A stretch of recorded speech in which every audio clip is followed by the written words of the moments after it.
5ನೇ reel 6ನೇ reel ಎಣಿಯೋದು ತುಂಬ ಕಷ್ಟ ಪ್ರತಿಯೊಬ್ಬರು ಡೈರೆಕ್ಟರ್, ಎಸ್ಪೆಷಲಿ ಅನಿಲ್ ಅವರು ತುಂಬಾ ಚೆನ್ನಾಗಿ ಸ್ಕ್ರೀನ್ ಪ್ಲೇ ಮಾಡಿದ್ದಾರೆ. ಎರಡನೇದು ಡ್ಯೂರಿಯೇಷನ್ 2 hours 15 minutes. ಸೊ ಇವರೊಬ್ಬರು ನಾಯಕರಾದರೆ ಇನ್ನೊಬ್ಬರು ನಾಯಕರು ಏನಕ್ಕೆ ಅಂದರೆ ಹಾಸ್ಯ ಕಲಾವಿದರನ್ನ ಮೇನ್ ಸ್ಟ್ರೀಮ್ ಒಂದು ಬಂಡವಾಳ ಹಾಕೋದ್ರಿಂದ ಅದಕ್ಕೆ ನಿಜವಾಗ್ಲೂ ಮನಸ್ಬೇಕು. ಆ್ಯಂಡ್ ಆಲ್ಸೋ ಅದನ್ನು ನಾನು ಹಾಕೋದನ್ನ ರಿಕವರಿ ಮಾಡ್ತೀನಿ ಅನ್ನೋ ಕಾನ್ಫಿಡೆನ್ಸ್ ಇರಬೇಕು. ಎಲ್ಲದಕ್ಕಿಂತ ಹೆಚ್ಚಾಗಿ ಬಿಸ್ನೆಸ್ ಪಕ್ವಾಗುತ್ತದೆ. ಸೊ ಪಕ್ಕ ಬಿಸ್ನೆಸ್ ಮ್ಯಾನ್ ಆ್ಯಂಡ್ ಆಲ್ಸೋ ಒಳ್ಳೆ ಮನಸ್ಸಿರೋ ವ್ಯಕ್ತಿ. ನನಗೆ ಚಿಕ್ಕಣ್ಣನಿಗೆ ಒಳ್ಳೆ ಅವಕಾಶ ಕೊಟ್ಟಿದ್ದಕ್ಕೆ ಥ್ಯಾಂಕ್ಸ್ ಹೇಳೋದಕ್ಕೆ ಇಷ್ಟಪಡ್ತೀನಿ. ಈ ಥರ ನಿರ್ಮಾಪಕರು ಮುಂದೆ ಬಂದು ಸಾಕಷ್ಟು ಜನಕ್ಕೆ ಅವಕಾಶ ಕೊಟ್ಟರೆ ಕನ್ನಡ ಇಂಡಸ್ಟ್ರಿ ಇನ್ನೂ ದೊಡ್ಡದಾಗುತ್ತೆ. ಮೇನ್ ಹೀರೋಸು ಇವರಿಬ್ಬರೇ ಹೊಡಿತೀವಿ. ಚೆನ್ನಾಗಿ ನ್ಯಾಚುರಲ್ ಆಗಿ ಆ್ಯಕ್ಟ್ ಮಾಡಿದರೆ ಗೆಳೆಯ ಇಂಟ್ರೆಸ್ಟ್ ಕಾಣಿಸುತ್ತೆ.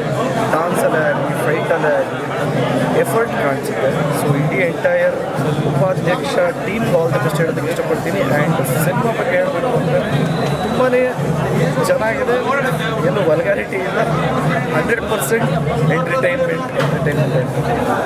All the best the entire team ಅಂತ ಹೇಳ್ತಾ ನಾನು ಮಾತು ಮುಗಿಸ್ತೀನಿ. ಜಯ ಆಂಜನೇಯ. ಧ್ರುವ ಸರ್, ನಿಮ್ಮ ಫ್ಯಾನ್ಸು ಕೂಡ ಮಾರ್ಟಿನ್ ಇದೇ ರೀತಿಯಲ್ಲಿ ಇದಕ್ಕಿಂತ ದೊಡ್ಡದಾಗಿ ಸೆಲೆಬ್ರೇಷನ್ ಮಾಡಬೇಕು ಅಂತ ಕಾಯ್ತಿದ್ದಾರೆ. ಮಾರ್ಟಿನ್ ಯಾವಾಗ ಬರುತ್ತೆ? ಇವತ್ತು ಉಪಾಧ್ಯಕ್ಷ ಮಾರ್ಟಿನ್ ಹೇಳ್ತೀನಿ ಡೌನ್ ಮಾಡಿ.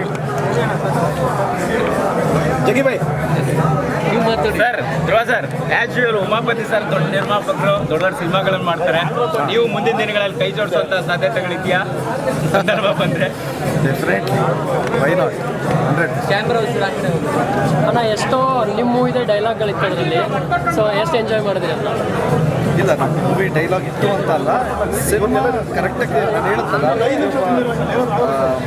ಡೈರೆಕ್ಟರು 5ನೇ ರೀಲು 6ನೇ ರೀಲು ಹಿಡಿಯೋದೇ ಕಷ್ಟ ಆಡಿಯನ್ಸ್ನ.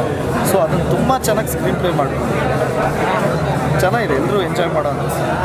ಅದೇ ಪರ್ಟಿಕ್ಯುಲರ್ ನಿಮ್ಮ ಮೂವಿ ಡೈಲಾಗ್ನ ಕೇಳಿದಾಗ ಹೇಗೆ ಅನ್ನಿಸ್ತು ಅಂತ, ಅದು ಕಾಮಿಡಿಯಾಗಿ ಕ್ಯಾರಿ ಆಗುವಂಥ ಸಂದರ್ಭ ಸರ್, ಅಷ್ಟು ಸೀರಿಯಸ್ ಆಗಿ ಹೇಳಿರುತ್ತೆ. ಕರೆಕ್ಟಾಗಿ ಆ ಸಿಚುಯೇಷನ್ಗೆ ಬರೆದಿದ್ದಂಥ ಡೈರೆಕ್ಟ್ರಿಗೆ ಥ್ಯಾಂಕ್ಸ್ ಹೇಳಿ ಅದನ್ನೇ ನಾನು ಹೇಳ್ತಾರೆ. ಡೈರೆಕ್ಟರ್ಸ್ ವರ್ಕ್ ಇದು ಕಾಣಿಸುತ್ತೆ.